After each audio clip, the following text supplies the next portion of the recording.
আসসালামু আলাইকুম সবাইকে, কেমন আছেন সবাই? আশা করি ভালো আছেন। তো রাতের খাবার দিলাম টেবিলে।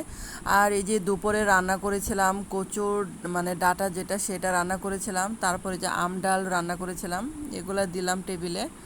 আর এদিক দিয়ে আমি এই যে ভর্তা করেছিলাম মিষ্টি কুমড়া।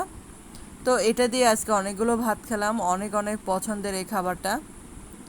তো এখানে মিষ্টি কুমড়াটা আমি খোসা সহ ভাজি করেছিলাম, তারপর সাথে রসুনও দিয়েছিলাম, আর কাঁচা পেঁয়াজ আর শুকনা মরিচ দিয়ে ভর্তা করেছিলাম। তো অনেক মজার এই ভর্তাটা। আর এটা দিয়ে আজকে ভাত খাওয়া হলো রাতে।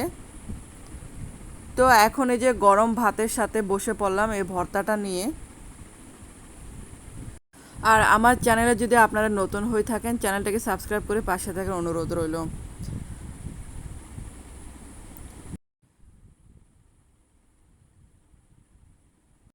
আর খোসাসহ মিষ্টি কুমড়া ভর্তাটা আমার কাছে অনেক অনেক পছন্দের, তার জন্য আমি প্রায় করি এটা, এই কুমড়া দিয়ে ভর্তাটা।